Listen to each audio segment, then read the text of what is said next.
YouTubers, and welcome back to my YouTube channel. I hope you're all having the best day ever. Thank you so much for clicking on my YouTube channel and for clicking on the second episode of Ask Adam. I'm loving doing these and I'm so happy with the response to the first one. Thank you so much. I really do appreciate it. And if you want to be involved in this is not a Q&A, by the way. This is not like, Adam, what's your favorite color? This is if you need advice on anything. I'm not saying that I'm the best person in the entire world for advice. I'm not saying I've lived the entire amount in the world to give advice, but all I'm saying is that whenever me and my friends are going through it, all we like doing is talking to each other, giving each other advice, giving each other tips and tricks, and kind of, maybe if it's not advice, just saying what we would do in a certain situation. This is the kind of content that I like watching on YouTube, is like Ask Wendy Williams, when people are asking her questions and she's giving what she would do in that instance. It's not about, oh, I know everything in the entire world. It's about what would I do if I was presented with this. And I'm really blown away by the support of the first one. Thank you all so much for letting me do this little segment and try something new. I'm really enjoying it. And if you have any, you can send them to, don't comment them down below just because I will not remember to save them. The comments get quite messy. But it's important that if you have any notes on what you would do with any of the ones I read out, that's what you comment so we can respond to that. And then if you have anything you need advice on, you can email it to me at askadammcintyre@gmail.com. So that's askadammcintyre@gmail.com. And yeah, so the first two episodes are actually from tweets that I got whenever I was trial running this. And the next couple episodes will actually be from the email. So again, that is askadammcintyre@gmail.com. And without further ado, let's get into it. So, I'm very excited. Oh, it's 10:10 a.m. Woohoo! I've been filming since 1 a.m. I think. I've been bulk filming videos because I'm in New York by the time you see this. And it's been a long night. It's been a long night, but it's fun. Okay. So the first one is from Mish_D. Is it better to date people you know or strangers? If you're going to date people you know, prepare to get hurt. And prepare to lose friendships. Now, if we're speaking people we know as in it was your friend and you start dating them, prepare the thought that you could lose them as a friend. So it's kind of weighing your pros and cons. I've always said I have never, ever went on dates. I've never even dated one of my friends. But I have dated strangers. I have been in relationships with strangers. I've never been with my friends. I've never ever been friends with someone and then that's turned into me dating them. But I have met a stranger, went on dates, and then, that's the current situation. And let me tell you, whenever that breaks up or something goes wrong there, you grieve then that time period. But if you get with someone that you know, that grieving period, if something goes wrong, will not only be from the relationship, but it will be from the time before that, and you'll have lost everything. Honestly, if it was me, only date strangers. I mean, get to know them first. If we're talking not just your best friends, it's not worth it. It's not worth it. I genuinely believe that there's way more to lose if you're dating someone you know. That's my honest take on it, but do what you want. Kendall said, how to come to terms with growing up. I'm in my senior year of high school and I'm terrified. I am there with you. I am so scared of getting older. I always have been. It's probably one of my biggest fears to do with me personally. It's not that I'm scared of looking older. It's not that whatever. I just feel that when there comes a certain age, you mentally think, okay, I'm now this age. Should I have done this by this age? I'm now this age. Should I have done that by this age? And I feel there's so much societal pressure on whenever you're 20, when you're 21, and then you're in America, you're 21, alcohol, blah, blah, blah. When you're 22, and you're 23, have you found your partner yet? Oh, have you settled down and had a baby by the time you're 25? Are you married by the time you're 30? What have you done in your 40s? Because of society putting labels on certain ages, I feel that that's where probably our fear of growing old comes from. Growing old, I mean just getting older. One thing I would say that I advise is inner child work. Now, inner child work is basically your inner child. I have the tattoo. It is someone sitting down and there's the baby inside of them. It's the inner child. Inner child is something within you. It is who you were before the world. It is literally before you learned what was made fun of. You know what I mean? Maybe you had a favorite artist, but then you went to school and got bullied for it, so you don't like that artist anymore. That's your inner child's favorite artist. Your inner child is who was always there for you. It's who you are. It's your likes. It's your dislikes. And there's so many instances of how beneficial it is in therapy, and even not even in therapy yourself, just kind of thinking about your inner child. What did you, going back to yourself, what were things that you wanted by a certain age? What were things that you wanted whenever you were going to grow up? What were things that you thought were going to happen? Focus more so on your inner child than what society think. And that's one of the things that have made me feel more confident about growing up. And I'm 20 next week. I'm 20 this day next week, which is something that, scares me a little bit. And I think back to if I was sitting down with my 3-year-old self, and you would just be analyzing, where they're at right now. And then you're like, wow, that 3-year-old, is me. And look how much I've grown within this period. Look how much I've been through. Look where I am now. From what you're saying, look how strong you are. Look how much you've been through. Look what you've done. And you're here and you have so much more time. It's like, so you've done all that within this amount of time. And you have so much more time left. And it's like, whenever people say, oh, we have such a short period on the earth, that's not true. We have so much time to learn and grow and do things and experience and love and hate. And there's just so much time, whereas we're always told, it's so short and it's over in an instant. And it's like rewiring the thinking around that. And so my thinking to you for being scared of growing up would be, think back on your inner child. Think of yourself as an 8-year-old, as a 3-year-old, as a 12-year-old, as a 14-year-old, where you were at with all those different life stages, how much you've done within that stage, how much you have left to go. And it's not about you've done this by a certain time period. It's on where you're at, how you're doing, and that all goes back, in my opinion, to inner child on your life. None of us are similar in terms of you're not like me, I'm not like you, I'm not like you, you're not like them, they're not like them. We're all so original that it's we all have a different story. And that sounds so cliche and cringe, but I really do mean it. And it's that would honestly be my take on it. And Kendall, thank you so much for writing in.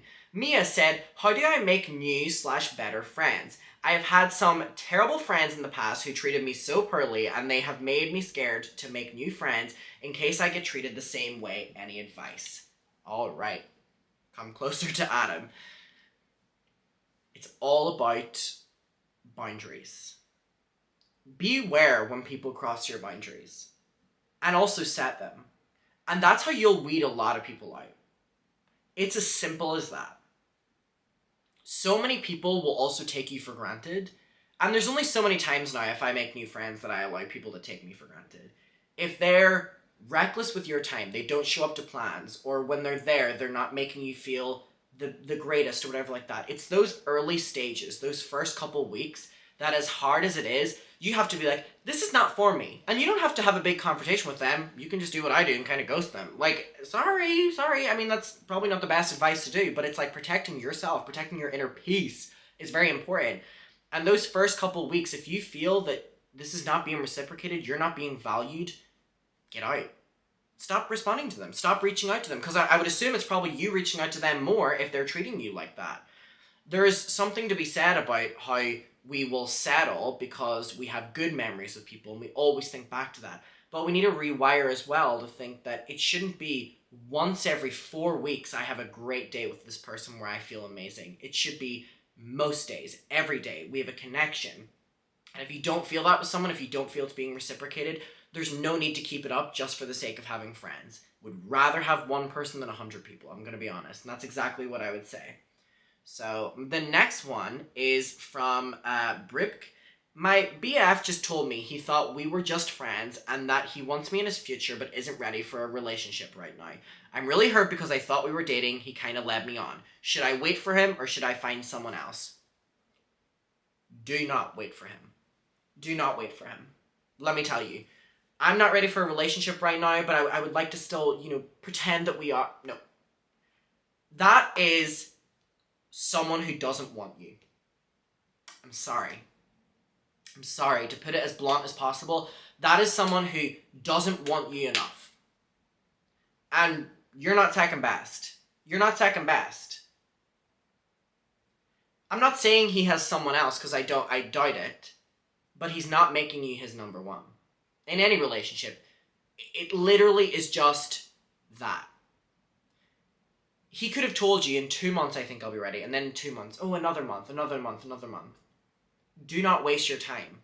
As much as we have so much time, your time is also precious, and you should be spending it being happy, being fulfilled, and being wanted, and being cherished.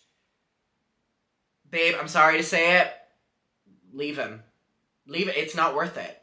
It's not worth it. You should be with someone who desperately wants you, who really loves you, and he could love you, but if you're not willing to make the commitment, what more are we other than someone I would pass on the street? If you're still treating me in that relationship, it's actually quite weird. If we're going to act like a relationship but you don't want one, I don't want to deal with someone with that. I don't need your baggage, and you don't need that, and you'll find someone else who you'll have that same great connection with, but that desperately wants to be with you and actually wants to put a label on it. I'm not saying labels are for everyone in terms of relationships and stuff, but I do think at a certain stage they are quite important to know where each other are at whenever it comes to relationships. I'm going to be honest. Okay. The General of Antifa said, "Hi, I'm currently living with my toxic alcoholic boyfriend. I have wanted to leave, but I'm scared of starting that conversation. I'm also worried about my cats that live with us too. I'm just asking if you have any advice for starting this conversation of me leaving. I love you, babe." I love you too, and I'm very sorry to hear that. Honestly, protect yourself I always say, by having a backup. Reach out to as many people as you know, whether it's family, whether it's friends, whether it's ex-roommates that you're close with, and have somewhere that you know that you can go to. And I'm going to be honest, I also, and this is someone who is very limited relationship experience, so please don't take what I'm saying, but this is just how I feel in this moment of saying this, and this could change by the time I upload this video. Have your backup ready.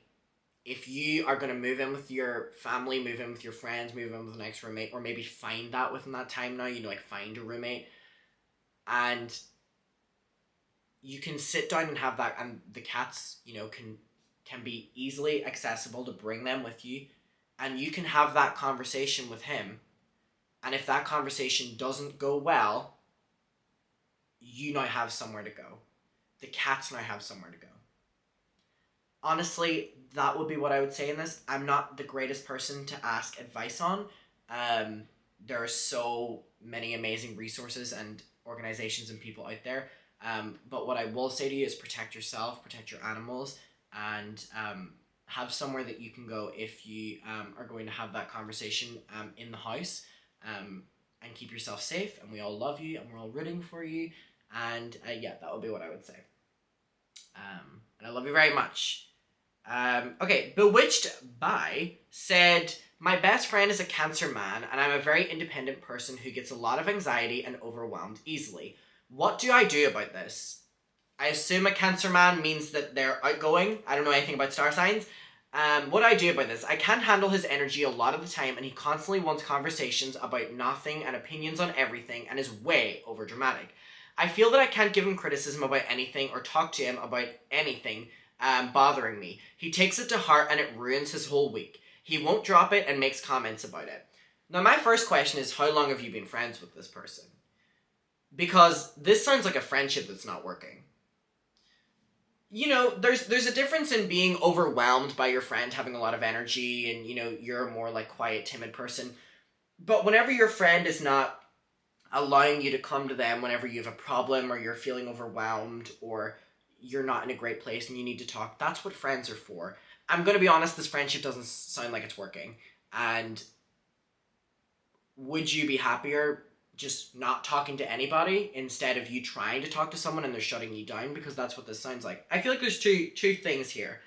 I feel with you being an independent person who has a lot of anxiety and overwhelmed easily with a friend that's very outgoing, I think in terms of dealing with that, it is finding middle grounds when you go out. There are a lot of really nice bars that are, you know, like jazz music, and they're not that loud, and they're not that many people. It's not intimidating, but it's also maybe an outgoing crowd, but then, you know, you can enjoy it because it's not that hectic. There's middle ground places, right?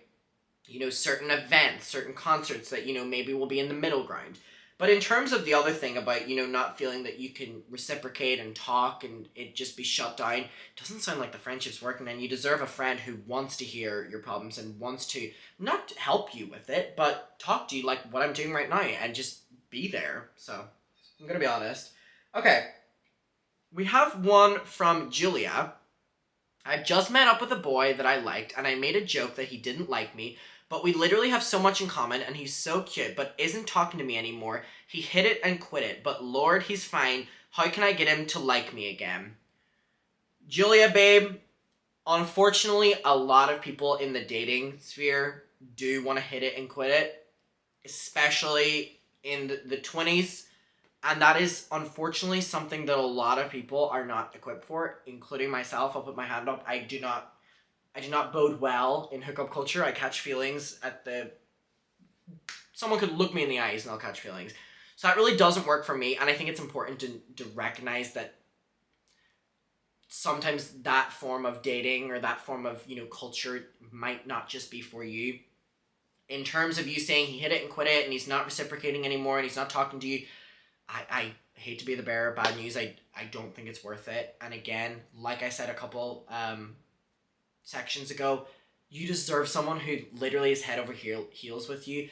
And I think this current period is very important for you to not break the contact rule. Don't contact him. What you could do if you do want this to give another try, the rule of 3. Wait 3 days. If he hasn't contacted you in 3 days, give it a week. If he hasn't contacted you in a week, then I think that this is something that you should move on past. Wait, let him contact you, and if he doesn't, then move on. And it was a hit and quit, and I'm sorry, a lot of people do just enjoy that. Again, it doesn't seem to be something that we enjoy, but a lot of people do. So yeah, I would not break the contact rule. Let him contact you. If he doesn't contact you, it's over. Sorry, babe. Okay, last question that we have here from Veragros 1. Should I try online dating again? I feel that a lot of people have a bad idea of online dating, and I mean, it kind of goes into the last thing, which was a lot of online dating is very much the hookup culture, and I feel that online dating gets such a bad rep. What I will say is I feel that I've made friends on dating apps rather than anything else, and any people that I've ever been in a relationship with have been people that I've met organically through a friend of a friend or at a bar or at a cafe. It's always been something like that. And one thing I will tell you is don't expect to find love on dating apps. It can happen. It happens for a lot of people. But keep in mind, everyone is on the dating app for the purpose of different things. Some people are on it for hookups. Some of it are on it for marriage. Some of it are on it for friends. And it's a very broad thing. So I just think that meeting someone organically is a lot better. But I would definitely use dating apps for, casual dates. I love it. Be safe and always tell your friends where you're going to be and meet up in, crowded places and stuff like that. So, very open places and stuff. Being safe. But I would tell you that, I think dating from dating apps is perfect. And if you want to do hookup culture, do it. It's your prerogative. But, I love using dating apps for going on dates. Not finding the love of my life. The more success I've had in that has been if I'm out somewhere and I just organically start talking to someone. But again, it's very hard to do that in today's day and age. Where do you go? And it's the same as going to a club. You're not going to meet your partner at the club. Can't happen for a lot of people, but everyone goes to the club, around my age to, just have sex with people. And that's completely different. So what I would say is try it, but don't expect too much. And who knows? So yeah, that was super fun. Is that all of them that I have for this one? Yes, it is. So I am now out of my Twitter ones. So the next videos will solely be up to the emails. So again, that is askadammcintyre@gmail.com. askadammcintyre @gmail.com. Please send them in. Thank you so much for watching this. Also, if you want to stay anonymous, you can stay anonymous. And yeah, I love you. Thank you for watching. I will see you in my next one. Please let me know what you would advise to the people that had said all these. I really appreciate reading those comments, and those people will as well. I love you, muckers, and I will see you in my next one. And bye. Mwah.